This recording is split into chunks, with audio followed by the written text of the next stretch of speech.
terlebih dahulu. Berdoa akan dipimpin oleh ketua kelas. Berdoa mulai. Selesai. Baik, terima kasih. Sebelum memulai materi hari ini, marilah kita absen terlebih dahulu ya. Ariani. Hadir Pak. Rizky. Hadir Pak. Uswatun. Hadir Pak. Aji. Izin Pak. Izin ya. Kita membahas materi pada pagi hari ini ya. Tentang mahkum fiqh. Mahkum fiqh ya.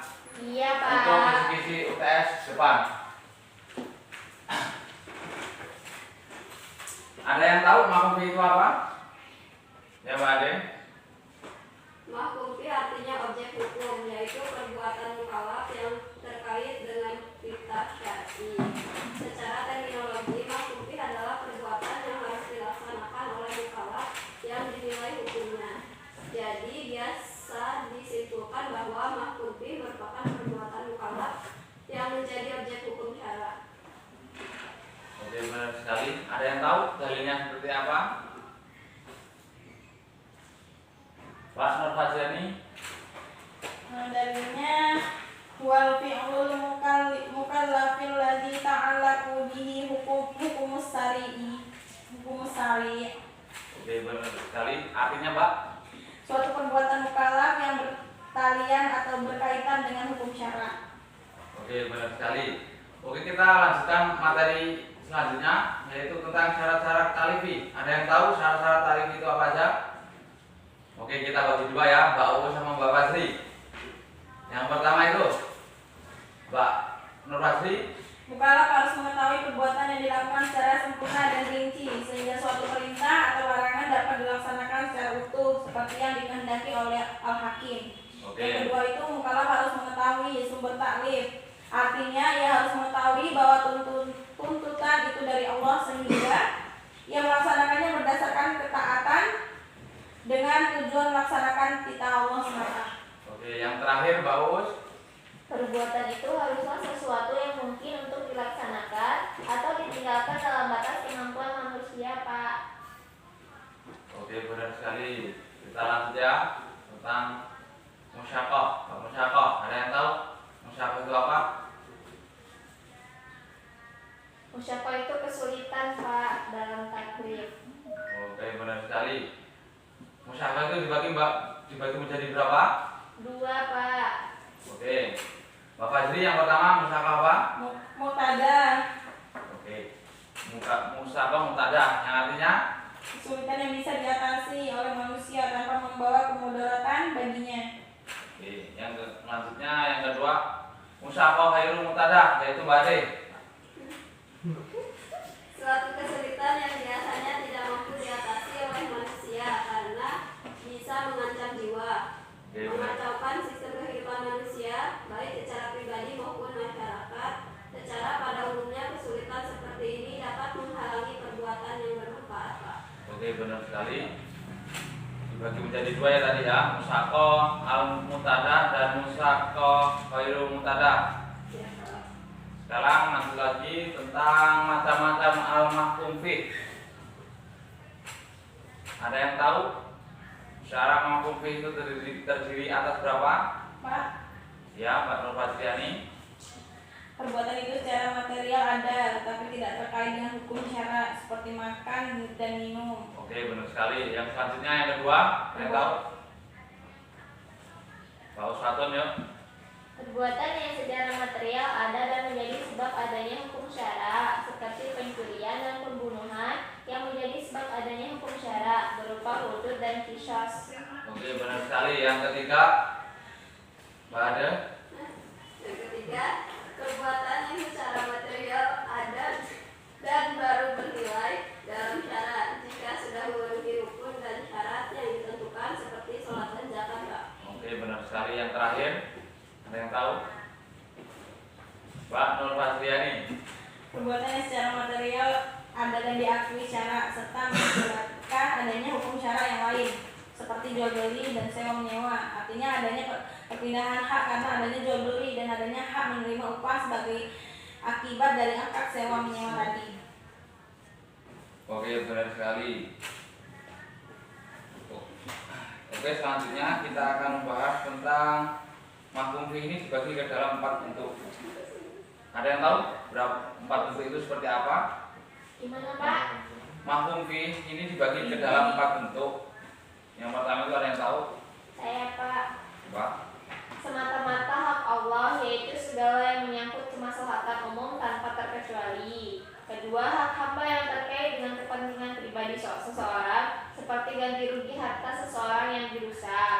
Yang ketiga, kompromi antara hak Allah dengan hak hamba, tetapi hak Allah di dalamnya lebih dominan, seperti hukuman untuk tindak pidana qadzaf, menuduh orang lain berbuat zina. Yang keempat yaitu kompromi antara hak Allah dan hak hamba, tetapi hak hamba di dalamnya lebih dominan, seperti dalam masalah kisos. Oke, benar sekali. Bagus.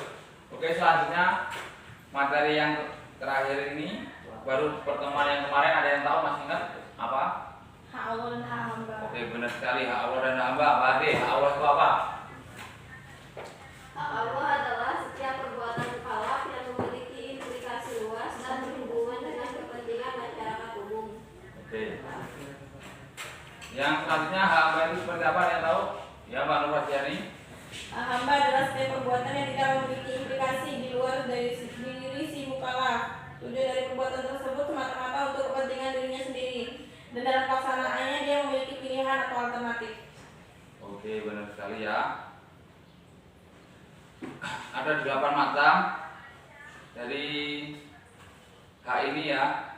Ada yang tahu menurut Sufi ini apa aja?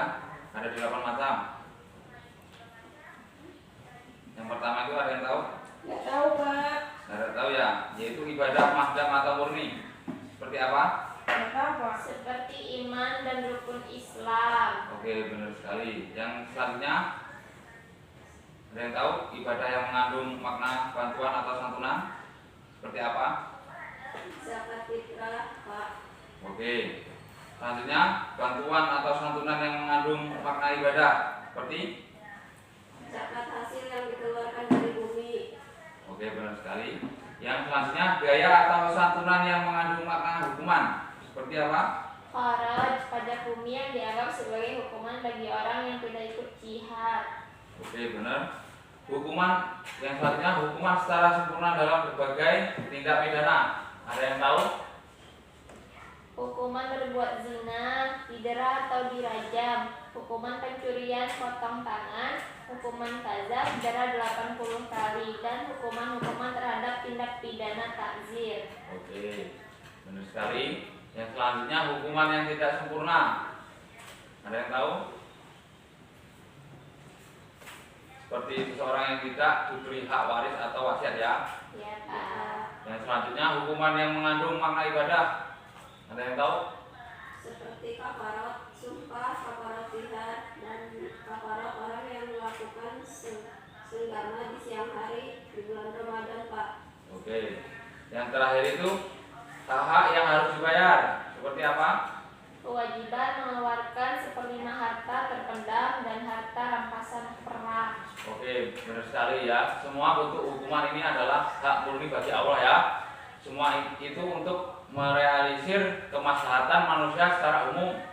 Di sana mukallaf tidak mempunyai pilihan, juga tidak mempunyai hak untuk menggugurkan kecuali haknya sendiri. Juga tidak dapat menggugurkan sholat, maksudnya menggugurkan sholat, puasa, haji, zakat, sedekah, wajib atau hukuman di antara hukuman itu, karena semua itu bukan haknya.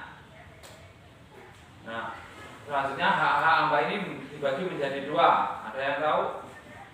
Hak hamba ini dibagi menjadi 2 apa aja? Yang pertama, Hak-hak hamba pada diri sendiri. oke, benar sekali. Contohnya seperti apa? Contohnya seperti mengedepankan kebutuhan pakaian, tempat tinggal, dan nafkah untuk dirinya. Oke, benar sekali. Yang dalam qawaid al-ahkam fi mas'alin al-anam memilih berkumpulnya hak Allah dan hak hamba dalam 3 bagian. Di sini Bapak jelasin ya, 3 bagian. Yang pertama itu wajib mendahulukan hak Allah. Seperti apa? Yang pertama, zakat, terus sholat, puasa, haji, dan menuduh zina. Oke, yang kedua itu wajib mendahulukan hak mukallaf seperti bolehnya mengucapkan kalimat kufur ketika dipaksa dan bolehnya tayamum karena takut sakit dan dari sebab-sebab uzur yang lain. Yang terakhir sesuatu yang masih diperselisihkan seperti khilaf seperti seseorang yang mati dan belum membayar zakat serta mempunyai hutang kepada orang lain. Nah, maka dari itu hak itu ada kalanya murni hak Allah dan ada kalanya murni hak mukallaf. Tapi terkadang dua hak itu berkumpul sehingga membutuhkan pendalaman serius untuk mengetahui tinggi rendahnya kualitas keduanya. Jika hak Allah lebih dominan, maka yang diprioritaskan adalah hak Allah. Tapi bila hak mukallaf yang lebih dominan, maka hak mukallaflah yang diutamakan. Contohnya adalah mendakwa zina, yaitu hak al-aqd. Bila dakwaan zina itu bisa mendatangkan kebaikan bagi masyarakat luas, maka ia adalah hak Allah karena manfaatnya bersifat umum. Tapi bila dakwaan tersebut dilakukan hanya untuk menutupi aib dari terdakwa, maka ia adalah hak mukallaf. Dalam kondisi seperti ini, hak mukallaf lebih dominan, maka dalam masalah qisas dia boleh mengambil qiyas saja atau memaafkan. Oke, itulah penjelasan dari mahkum pihak. Ada yang bisa dipahami dalam penjelasan tadi seperti apa? Bisa dipahami? bisa Pak. Oke, terima kasih. Sebelum menutup materi pada pagi hari ini, Bapak akan memberikan tugas terlebih dahulu. Yang pertama itu tugasnya merangkum, yang kedua itu membuat soal perjawaban. Bisa? Bisa Pak. Oke, terima kasih. Sekian ya pertemuan pada pagi hari ini. Wabillahi